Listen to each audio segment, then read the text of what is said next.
Welcome to Hope Through Hard Stuff, a podcast from Winning at Home.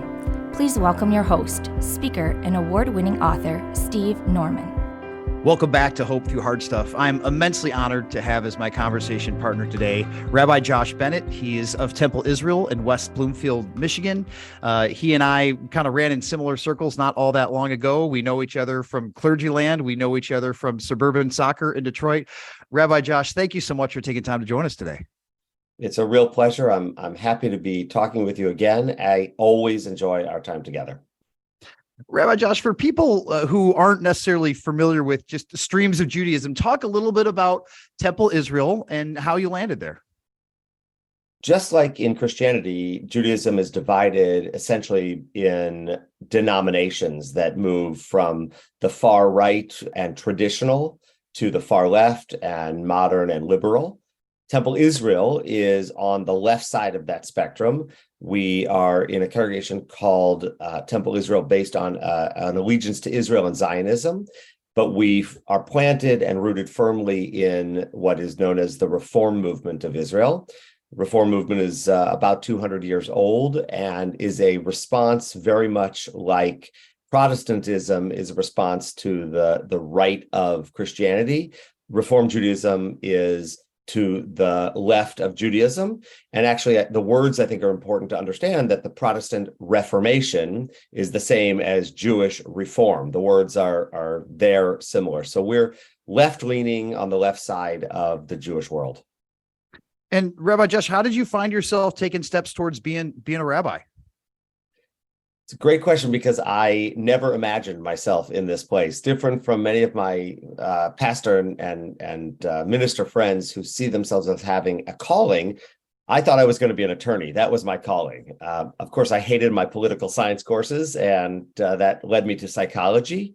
And psychology led me to an understanding of people. But what really drove me to the rabbinate was my time both as the little brother of a rabbi. So I saw being a rabbi as a legitimate career choice, but also my time spent in Jewish summer camping, where I understood that the balance between faith and the rest of the world was something that I was intrigued by and something that I found an attraction to in both a spiritual way, but also in a physical way. So this idea of being able to be with people through their challenges and their joys and use faith as my tools really was the driving force. And here I am 30 years later, still at Temple Israel, my first and only job in one of the most unique and wonderful congregations in the world. Well, it's always a pleasure to hear you talk about the work that you and Temple are doing. I'm honored to have an opportunity to watch it from afar. Rabbi, one of the reasons I wanted to reach out to you is they're having increasing conversations just in the news, in the media, in popular culture about Judaism and about anti-Semitism and how certain people are interpreting or viewing the Jewish community or Jewish challenges. And we're seeing that in politics. We're seeing that in pop culture. My kids are 18, 16, 13, and 12. And we've had a litany of conversations about Kanye West and what he said and what he did or didn't mean about the Jewish people. And I know it's a big tangled knot, but could you, as somebody who is a leader in the Jewish community, help us in the evangelical community, maybe start to understand that complexity of issues in ways that we wouldn't be able to do on our own? Thank you for observing and acknowledging that this is a complicated subject and it has many tentacles that we'll have to unpack one at a time as we have this conversation together. But I think the most important reference point is the idea of what Ecclesiastes says, that there is nothing new under the sun, that this is an age-old challenge of hatred and fear of the unknown and the other that has plagued our world and certainly our Jewish community for thousands of years. So the roots of Jewish reality connected to anti-Semitism is nothing new. The words are nothing new. The tropes are nothing new. These are things that have been part of the Jewish communal experience for generations. I think it's important to recognize where some of the roots of this begin, because we can't talk about what's happening today without understanding where it comes from. So although there are also biblical roots of some of this information, some of the anti-Semitism that we're seeing. One of the things that I really want to talk about as maybe an opening conversation here is the idea of why Jewish communities are often seen as powerful and aggressive when it comes to money and leadership. In order to understand that, we have to look back at our history as a people, a minority, living in a majority society where, in many cases, the Jewish community was not allowed to own property. Really, anybody who wasn't the leadership was not allowed to own property. So if you're not allowed to own property and you are kicked out of your land or kicked out of your home, the only thing left for you to do is to transfer all of your belongings into monetary form. And when you arrive in a new country or a new place, you have one thing with you, and that is money. And so that money allowed us to historically become people in, for example, the money lending industry. And if Jews are the ones charging interest to others, to non-Jews, that can be misconstrued as powerful, money-oriented peoples. So when you look at it from that historical perspective, and we can sort of pick apart all of the various pieces of anti-Semitism or the ideological pieces of anti-Semitism that have sustained themselves, we see this problem of a misunderstanding of who we are. It's not that we as a community are necessarily more involved in the world of money and power. It's simply that our position in the world and our aggressiveness to get out of those challenging positions has appeared to be success that is equated to the negative connotations. So looking at that, it's not a surprise that when a person is successful, somebody's jealous of that success. And a lot of that jealousy then gets translated into some of these anti-Semitic tropes that are thousands of years old. Yeah, and I mean, I remember being a high school student taking an English class and reading The Merchant of Venice, and back in Shakespearean times, like this was truly incorporated at least into the English or Northern European psyche that this trope that you're identifying was already deeply rooted in society at that time. Is that a fair assessment?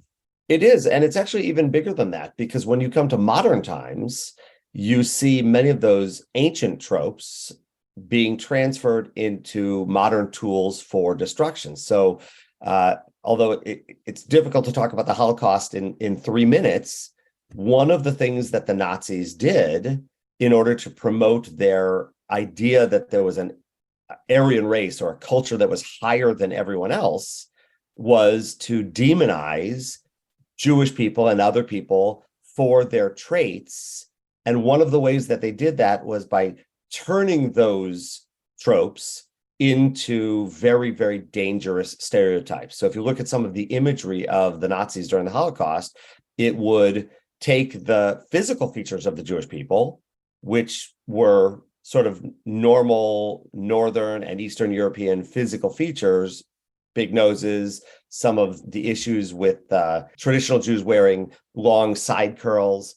Those were made out to portray us as bugs. So if you put that bug-like or that creature on top of a globe with a dollar sign on it, it seems to imply that here's the vermin of the earth, also in charge of the money of the earth, and that's a people that we can just exterminate like you would a bug. And so what the Nazis tried to do, and maybe it's okay to suggest that that's part of what Kanye was trying to do, is portray the Jews as demon-like. And if that community of others is demon-like or parasite-like, then it's okay to eliminate them. It's okay to discriminate against them. And quite frankly, it's okay to push them off to the side where they don't matter any longer in our society.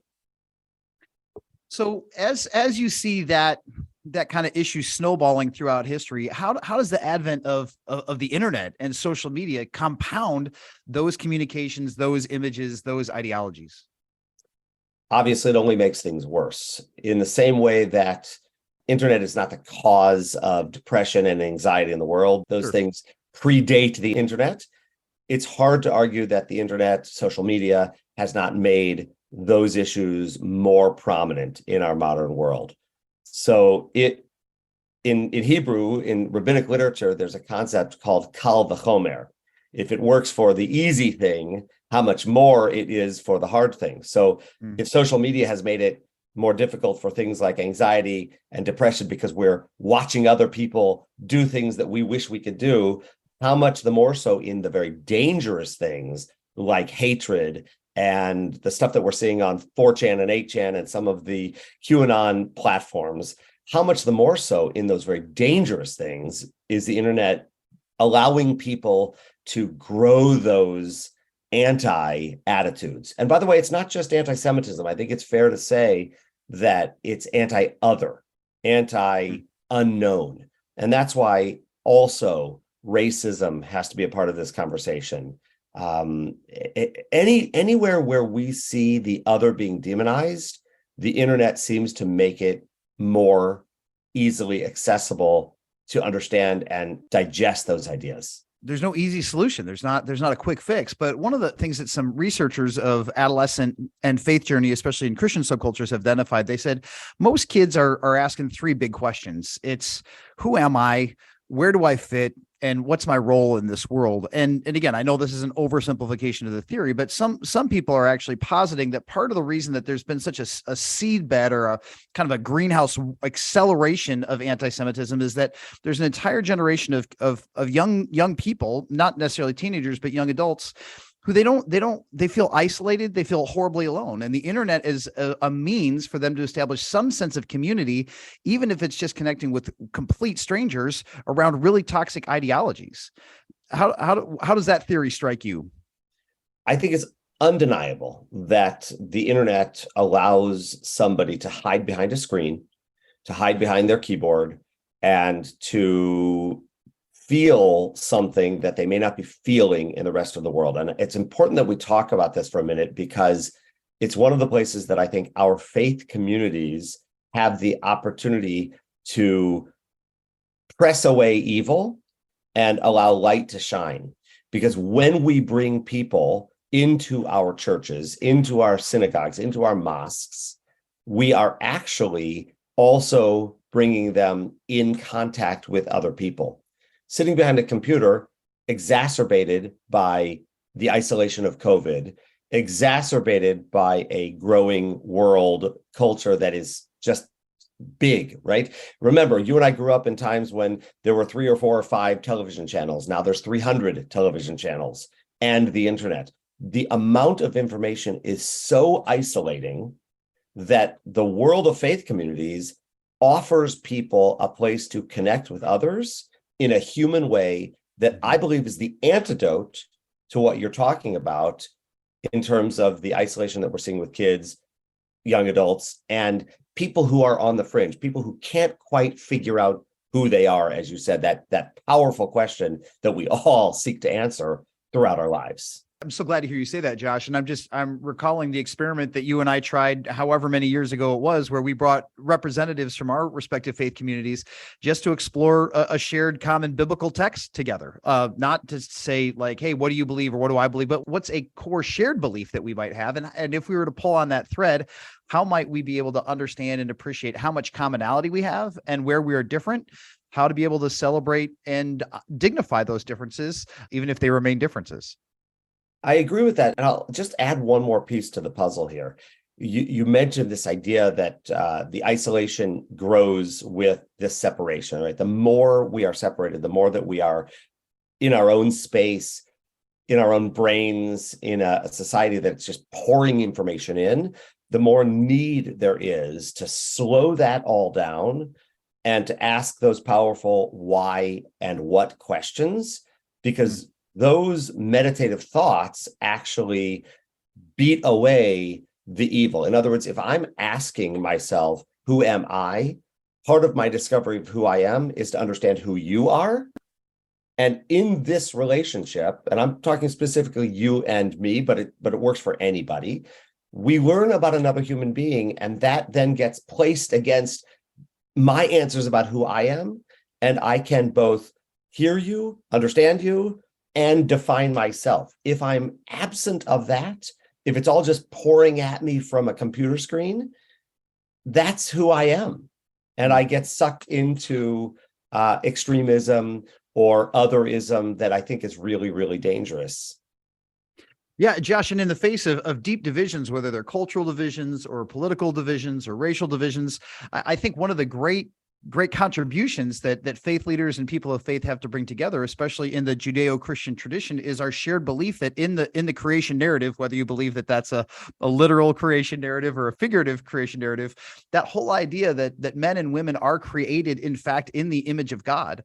That's a core ideology. And when that gets lived out, it has to manifest itself in honor, in shared dignity, in affirmation, and in celebration of a person's worth, simply because they belong to God, they're created by God. And even if it's only at a sliver, they reflect an aspect of God's majesty and character. I totally agree with what you're saying. And you used, I think, an intentional word in that statement. It is a creation narrative. First of all, you and I were not there.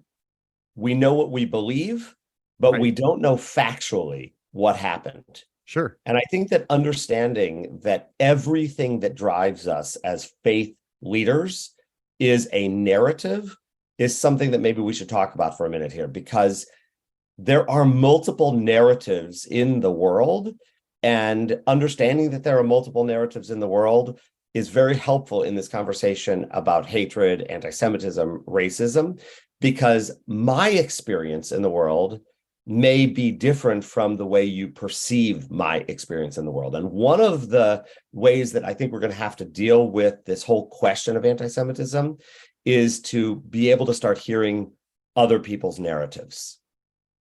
So Josh, tell us a little bit about your narrative, because when you and I were both having some conversations, my initial entree into our relationship was a doctoral work that I was doing on the issues of evangelicalism in Israel-Palestine. And Temple Israel was holding a political action committee seminar. I think there was an APAC event that was being held at your congregation. And I remember having to go through a metal detector to get into the event. It was odd to me because never once in my life had I entered a metal detector in a house of worship. But when I was talking to you and others who are gathered, that was kind of par for the course. Maybe not every day, but at least in certain circumstances. Talk about why that's normal and why that wasn't a surprise to you. That normal has actually become even more challenging in a modern world. Today, when you come to the typical evangelical church around the country, I don't think, do you have any guards that are sitting outside, or do you just have greeters? We have greeters, but again, this is changing within the last couple of years as well. The last church that I served at, they hired external armed security forces, and that was controversial. We are seeing some more of that.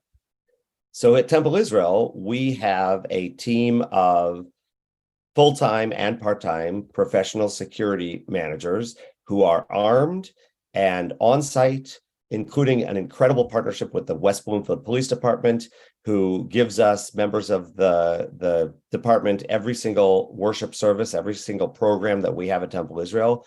Our building is covered with cameras. We have a device that allows us to press a button and immediately have cameras turn on and contact with the police departments. This is the regular life of living in a religious institution today in the Jewish community.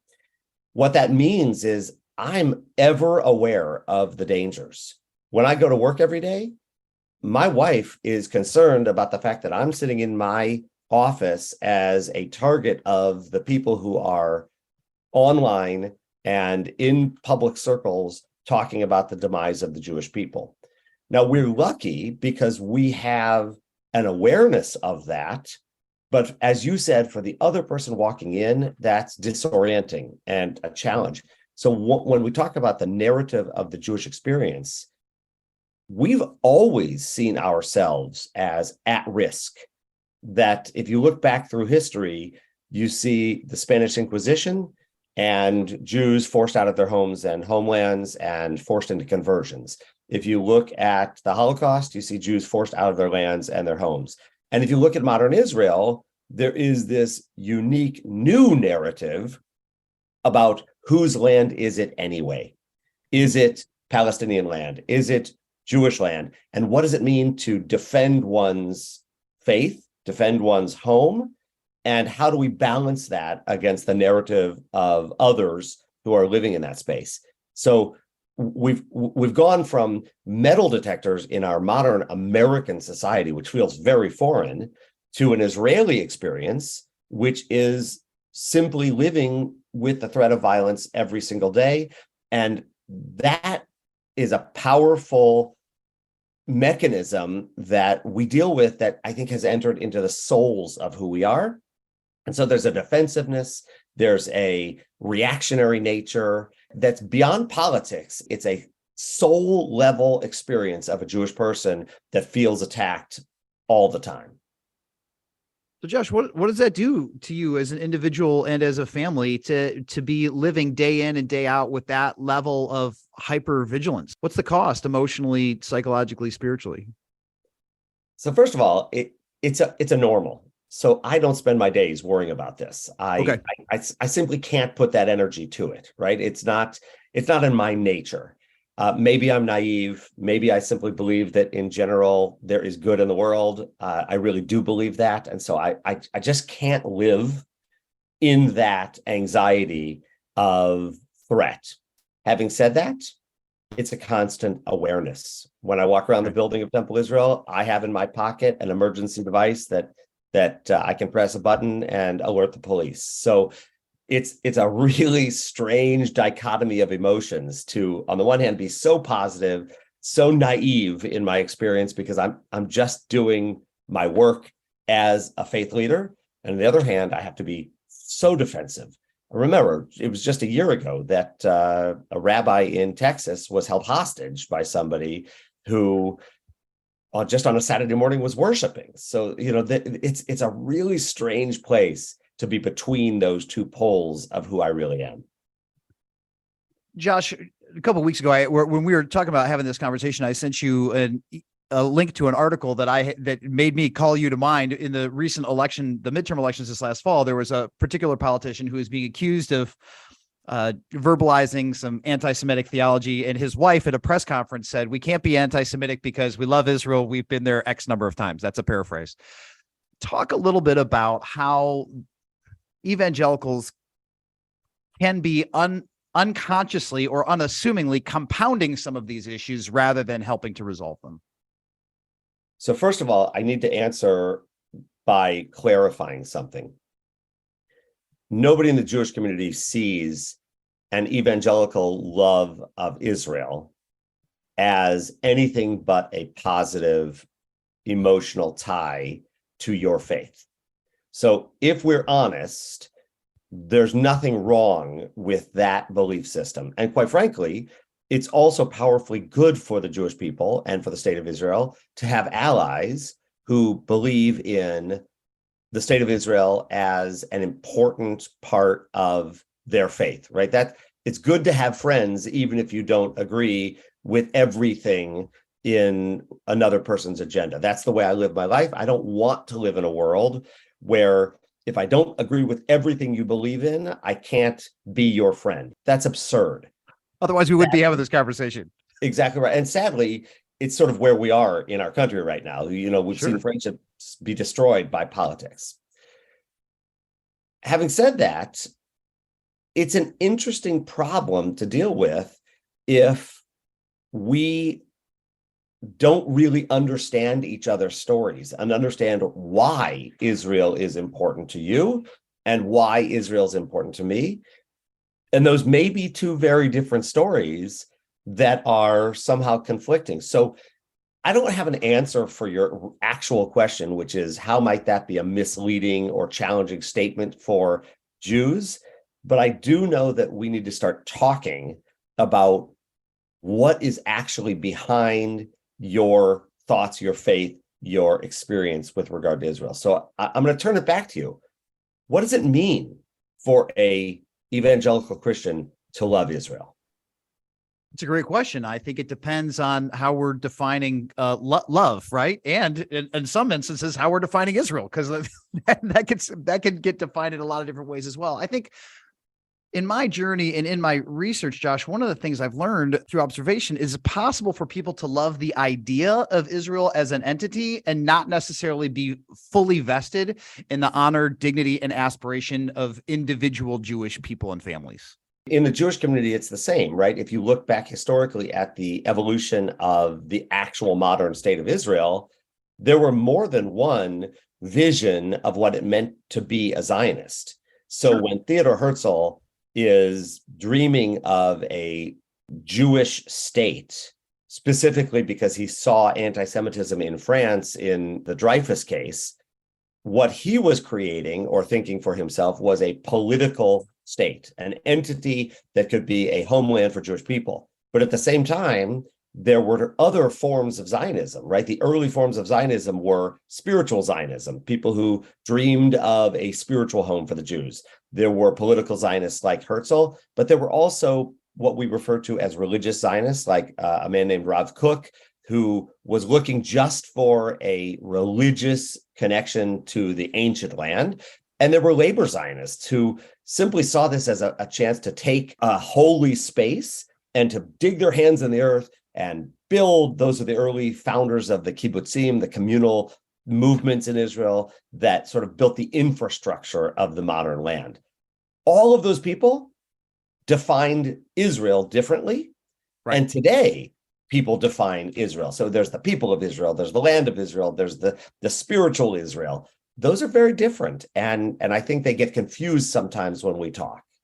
Right. And I think that in the Christian tradition, and you and I have had conversations about this before, part of the challenge was that in the 70s, when evangelicals kind of early forming, and as Israel was in very important stages of its own growth and development, there was this burgeoning love for Israel among evangelicals, but the subtext was that we needed not talking about me personally, I'm talking about evangelicals at large, needed certain things to happen in Israel's future and in their military context in order for certain Christian interpretations for Jewish end time prophecies to be fulfilled. That's a mouthful. There's a lot of different layers of that. There's the whole conversation for another day.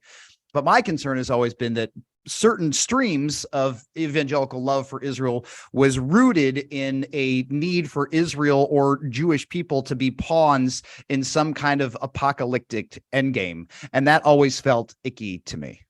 Yeah, let's just simplify it a little bit. You talked about end of days. We're talking about a place that in modern Israel is called Megiddo. In the biblical narrative, we talk about Har Megiddo, the mountain of Megiddo, which, if you listen to the word, is right. Armageddon, right? So in order for Armageddon to happen, there has to be that, as you described it, a series of things that occur in the Jewish community. And the land of Israel is simply a path towards the second coming of the Messiah for the Christian community. Well, that is a direct opposition to the faith understanding of Judaism, which is that the Messiah has not arrived. So on a very deep faith level, the love of Israel that you're describing from the early evangelical community is actually seeking the demise of the Jewish people in order for the Messiah to return. Boy, that's heavy. That's heavy. Right. And so for me, I think the one thing that I would want to encourage my constituents to be mindful of is just beware any worldview that needs you to love Israel as a means to an end, as some kind of theological endgame. Or I think that there was some really good and bona fide pushback against this kind of thinking that has caused people like John Hagee and others to reframe their verbiage. And rather than talking about Israel against the backdrop of an apocalyptic end time scenario, they will invoke Genesis chapter 12, which says, God's promise to Abraham, those who you bless, I will bless. So there's another version, which is this different root, but has the same result that people say like, oh, well, I'll bless Israel so that God will bless me. I'll say nice things about the Jewish people so that I can make my mortgage payment on time. Again, oversimplification, not intended to insult anybody. But similarly, I see love of Israel or love of Jewish people as a means for me to get some sort of financial or spiritual kickback, which is not honoring or humanizing Jews or Israelis or anybody else along the way. Those are some of the kind of concerns that I'm bringing to the table. Does that make any sense? It does. And I love that you and I are able to have these conversations. These are, for your listeners, very hard conversations. So I love that we're sort of demonstrating it in this conversation so that maybe they can have these conversations in the real world, in their communities. Because as a Jewish person, I often hear, more so evangelical Christians, but all Christians say things like, oh, no, we love the Jews. We can't be anti-Semitic. I love the Jews. And that's what you're saying. It's sort of a patronizing statement. I love the Jews because I need X, Y, and Z for my own fulfillment as a Christian. That's ignoring that there are other narratives. And by the way, we Jewish people also struggle with this because connected also to Israel, there's the narrative you raised, the blessing of Abraham and Abraham's progeny. But for the Muslim community, part of Abraham's progeny was Ishmael. And that's the beginning of a very different faith tradition. Again, whose land is it? Who deserves this progeny blessing? And is that, can they both coexist? And that's really a question that I'm struggling with. How can we get to a place where all of those narratives can coexist, even though the Jewish narrative of Judea and Samaria being Jewish God-given land is different from the Palestinian narrative of this land somehow having a connection to their history, and different from the Christian narrative of this land being a pathway to the Messiah. They're all true if they're seen only insularly by their own communities. How do they coexist together? It's very complex, and I don't have a great answer. Well, you can answer this. As we wrap up, talk about tikkun olam. That's always been one of my favorite principles that you've discussed in the past. What does that mean in the Jewish tradition, and how can Christians and Jews partner together in seeing that vision fulfilled? I love that that's where you're turning this conversation, because it is really a solution. So specifically, the words tikkun olam mean repairing the world. Tikkun is a repair. Olam is the world. And it comes from a mystical medieval concept by a rabbi named Rabbi Isaac Luria, who posited that there was at the creation moment an energy of God needing to create the world. And in order to make room for the work of creation, God had to shrink. It's called tzimtzum in Hebrew. It's a contraction of the God self. In that contraction, the universe, which was sort of, you might think of it as a glass marble, imploded. Sounds a lot like the Big Bang Theory, actually, if you juxtapose it to science. But in that implosion and explosion of the vessels of creation, when God contracted to make room for creation, shards of imperfect glass went everywhere.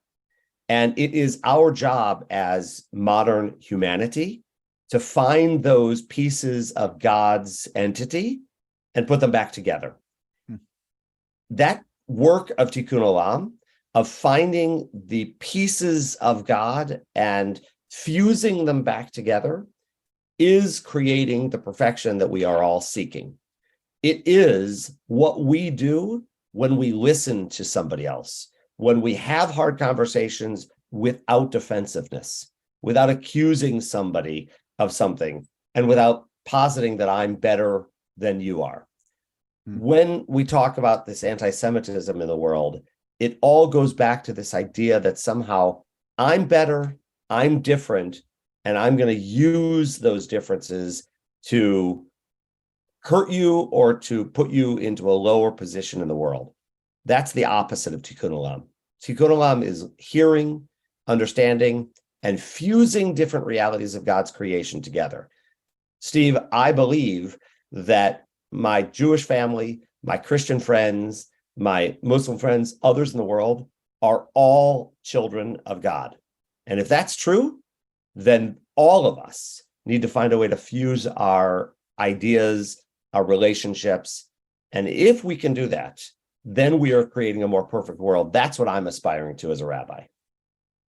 I can't think of a better way to end our conversation. Rabbi Josh, if people are in the Detroit area and they want to find out more about Temple Israel and the work that you're doing, how can they get in touch?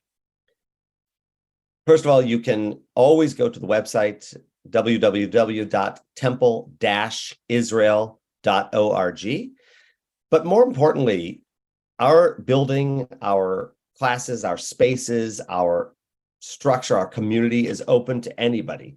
So if you're in the Detroit area and you want to stop by Temple Israel for a worship service on a Friday night, we'd love to have you. If you want to call me or email me, I'd love to talk. I'd love to have those conversations. It's been something for me in my career that's sustained me. Steve, personally, our relationship really sustains me and elevates me. I love every time we talk because I end these conversations with more questions and more challenges that make me a better person. Well, thank you so much. And one of these days, I'm going to make good on that promise for us to get to Israel together. I'm not sure how we're going to swing it, but this side of our lifetimes, we'll make it happen. All right. Love it. Cannot wait. Thanks so much. Have a blessed day. Thanks for listening to Hope Through the Hard Stuff. If you liked what you heard, please remember to subscribe to it, rate and review it, and then share it with others. Winning at Home offers hope through counseling and coaching, motivational speaking, community events, and other media resources. If you believe in what we do and want to support us in our mission, consider making a donation at winningathome.com.